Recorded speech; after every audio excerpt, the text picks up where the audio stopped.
아브라함의 이야기를 통하여서 그리고 그의 인생의 마지막 부분을 통하여서 하나님께서 창세기 22장 14절에 말씀하신 여호와의 산에서 준비되리라 여호와 이레의 하나님께서 무엇을 준비하셨는지를 우리에게 밝히 보여주시면서 우리는 우리를 위해 죽고 다시 사시는 그의 아들이 준비되었다라는 것을 보았습니다. 그리고 이삭을 번제로 드리는 사건은 히브리서를 통하여서 그가 죽고 부활하는 사건을 예표하고 있고 그 아들의 이삭의 번제 사건 이후에 또한 그의 아들을 위한 신부가 준비되어 있다라는 것도 살펴보았고 이제 준비된 신부와 그리고 그 우리를 위하여 죽으신 그 아들이 하나로 연결될 수 있도록 성령도 그리고 그런 성령과 함께 사역할 사역자도 준비되어 있다라는 것을 살펴보았습니다. 그렇게 어제 우리가 그 본문 말씀을 마무리하면서 성령의 모습을 통하여서 성령과 함께 사역해야 될 사역자들의 자세를 좀 살펴보았습니다. 오늘은 이제 이 이야기의 마지막으로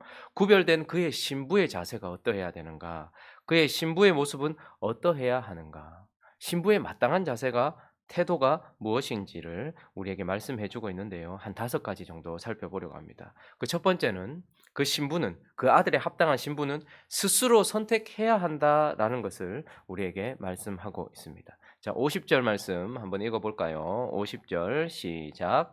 라반과 부두엘이 대답하여 이르되 이 일이 여호와께로 말미암았으니 우리는 가부를 말할 수 없노라. 이미 리브가가 이삭 그러니까 그 아들의 아내 신부로 선택되어 있었고 이것이 하나님께서 자명하게 우리에게 이미 정해진 일이고 밝히 드러난 일이라는 것을 보게 되지만 이것에 대하여서 그 가족도 가부를 선택해 줄 수 없다라고 말하고 있습니다. 뿐만 아니라 그를 데리러 왔던 그 사역자, 그 종, 아브라함이 보냈던 종도 사실은 윽박지르면서 강압할 수 없다라고 우리에게 말하고 있습니다. 오직 57절 읽어볼까요? 57절 있습니다. 시작. 그들이 이르되 우리가 소녀를 불러 그에게 물으리라 하고. 그래서 결국 리브가가 이미 하나님께서 시작하신 일이며 그리고 하나님께서 아브라함을 통하여 그리고 그 아브라함의 종을 통해서 찾아오셔서 이 일이 하나님께로부터 주어져서 네가 아내로 이미 선택되었고 네가 그렇게 가야 한다라고 말하고 있지만 그러나 그 가족들도 가부에 대해서 말할 수 없고 그 선택을 해줄 수 없고 그리고 그를 데리러 온 그 종도 가야 된다라고 그를 강압할 수 없고 오직 하나님께서 누구의 음성을 듣고 싶어 하십니까? 그렇습니까? 하나님께서 나를 선택하셨습니까? 그리고 내가 그 아들의 아내로 선택되었습니까? 그렇습니까? 그러면 내가 가겠나이다라고 스스로가 사실은 신부로서 신부가 되기로 결정하고 또한 그렇게 선택하고 나아가야 된다라는 것을 우리가 보게 됩니다. 하나하나 이런 교훈들을 살피면서 우리에게 적용해 볼 필요가 있습니다. 이미 만세전에 우리는 그의 아들이 우리를 위해 준비되었다는 것도 알고 있습니다. 그리고 그 아들의 죽고 다시 사심으로 말미암아 우리는 그분의 신부가 되기로 이미 결정되어 있습니다. 자, 그런데 하나님은 우리의 음성을 듣고 싶어 하십니다. 우리의 부모나 우리의 옆에 있는 형제나 나의 가장 가까운 사람 혹은 성령도 우리에게 강압적으로 가야 된다라고 말하지 않고 우리는 가부를 말할 수 없다. 그에게 물어보리라라고 말하고 있습니다. 여러분은 이제 그리스도의 신부가 되기로 선택하셨습니까? 나는 그리스도의 신부가 되겠습니다라고 스스로 그렇게 선택하셨는가 한번 살펴볼 필요가 있습니다. 그의 신부의 첫 번째 태도는 바로 스스로 선택한다라는 것입니다. 두 번째는요. 그 신랑을 사랑한다라는 것입니다. 또한 그 신랑을 사랑해야 된다라는 것을 보게 됩니다. 자, 55절 한번 읽어볼까요? 사실 이 가족에게는 아주 급작스러운 일이기는 합니다. 55절 있습니다. 시작. 리브가의 오라버니와 그의 어머니가 이르되 이 아이로 하여금 며칠 또는 열흘을 우리와 함께 머물게 하라. 그 후에 그가 갈 것이니라. 리브가에게도 그리고 그의 가족들에게도 이것은 예고된 일이 아니었습니다. 물들어 갔던 리브가가 한 사람을 데리고 왔고 그가 하나님의 복받은 사람이며 신부로서 그를 부르러 온 사람이라는 것이 그에게 밝혀지고 난 이후에 그 다음 날 떠나자라고 말하고 있으니까요. 그러니까 그의 가족들에게도 갑작스러운 일이었을 것이고 리브가에게도 갑작스러운 일이었을 것입니다. 그런데 그래서 가족들은 더 머물기를 원합니다. 한 열흘 정도 더 머물 수 있도록 해주십시오. 좀 작별할 수 있도록 해주십시오. 라고 지금 말하고 있음에도 불구하고 지금 그 종은 만류하지 마소서라고 데리고 가려고 하고 있어요. 이 순간 그가 신부가 되기로 선택할 뿐만 아니라 어떻게 됩니까? 떠나기로, 그러니까 그 신랑을 가족들보다 더 사랑하게 되는, 그러니까 더 사랑해야 하는 그런 어떤 시점이 다가오게 되는 것이죠. 뿐만 아니라 지금 이 리브가는 자기의 신랑에 대해서 거의 모르고 있습니다. 가장 중요한 것은 얼굴도 모르고 있어요. 보지도 못하고 사랑하고 사랑해야 하는 상황에 속해 있는 것입니다. 자, 그러나 이런 상황 속에서 가족보다 더 신랑을, 지금 이제 신랑, 내가 그의 신부가 되기로 결정한 나의 신랑을 더 사랑해야 될 뿐만 아니라 아직 보지도 못하고 잘 알지도 못함에도 불구하고 보지 않고 사랑해야 되는 상황 속에 처해 있는 것입니다. 그러나 그의 신부, 그 아들의 신부의 태도는 바로 신랑을 더 사랑한다라는 것입니다. 베드로전서 1장 한번 가볼까요? 베드로전서 1장 8절 한번 보겠습니다.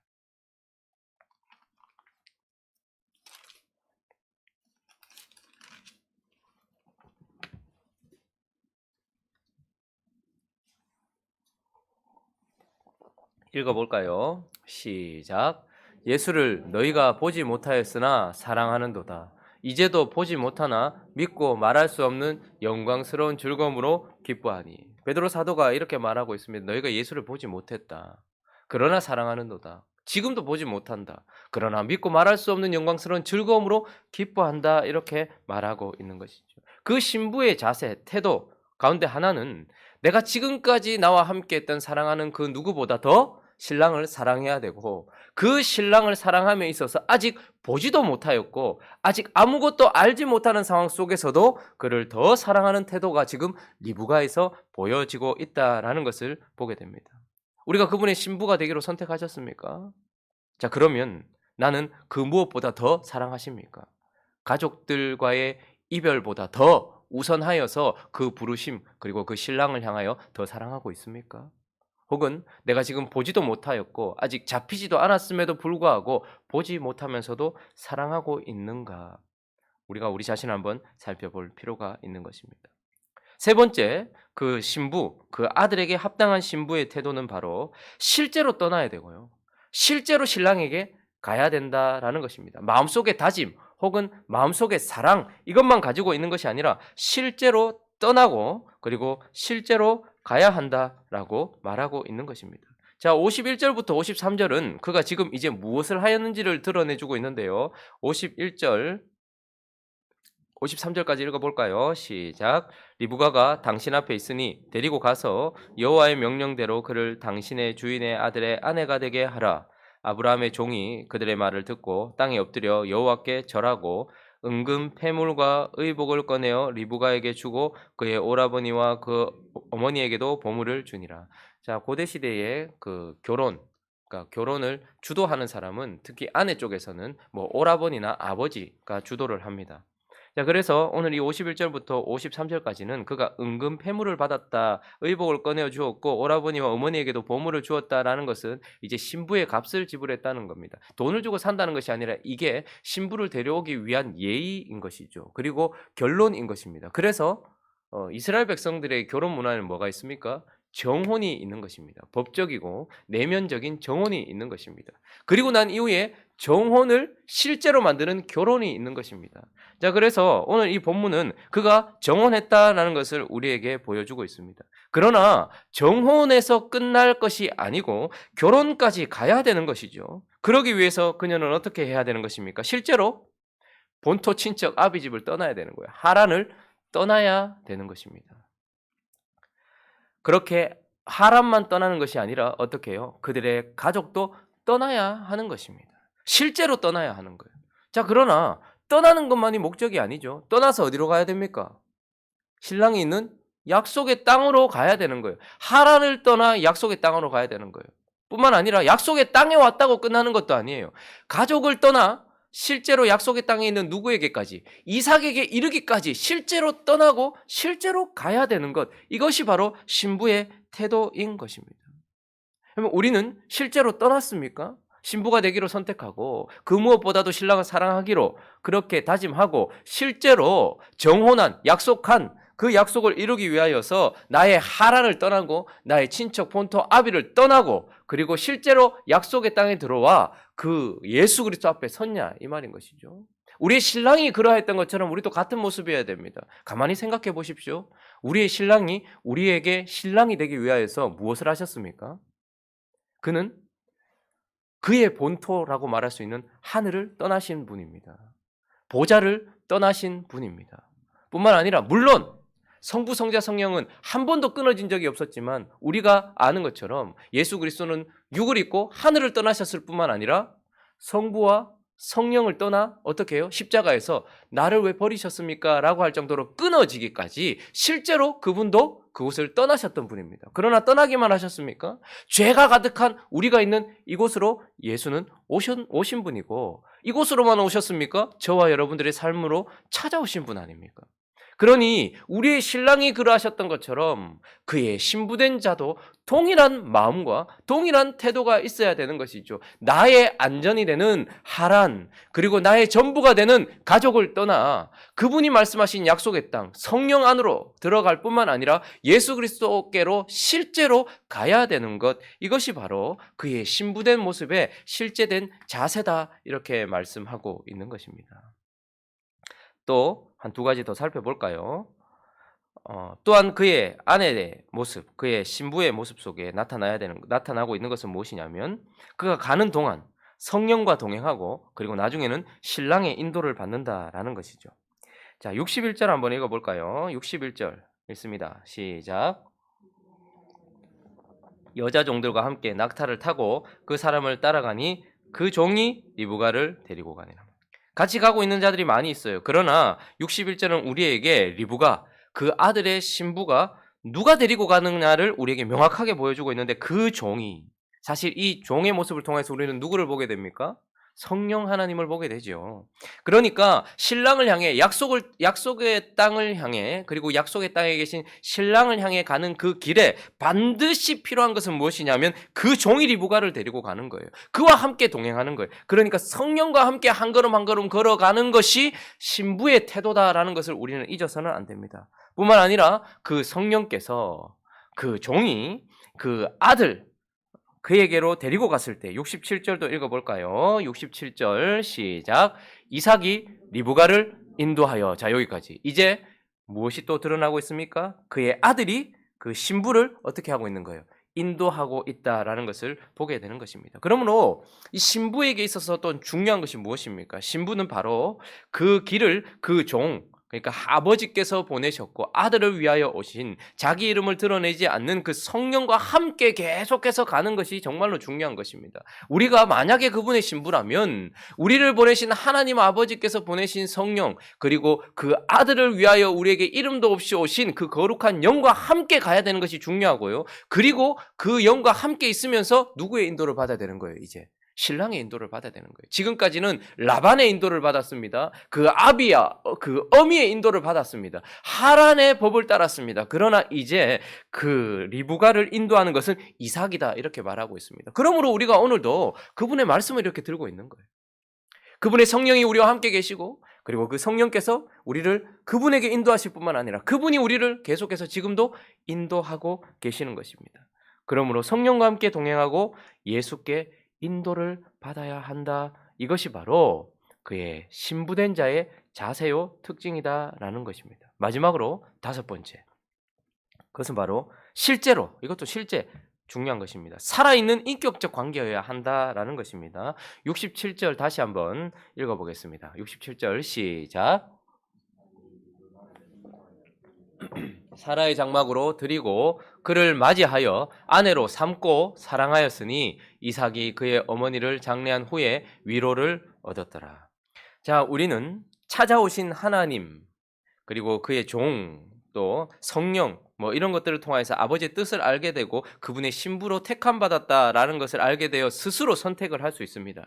그리고 그 선택이 이제 내가 사랑했던 가족들보다, 그리고 보이지 않는 그 남편, 그 신랑 대신 예수 그리스도를 더 사랑해야 되고, 그래서 실제로 마음에서만 끝나는 것이 아니라, 정원에서만 끝나는 것이 아니라 실제로 하란과 그의 가족을 떠나 약속의 땅 이삭에게로 가야 합니다. 그리고 가는 동안 성령의 인도를 받고 이제 그 인도하심 속에서 신랑과 함께 있어요. 그런데 여기서 끝나는 게 아니에요. 이제 진짜로 중요한 것이 무엇입니까?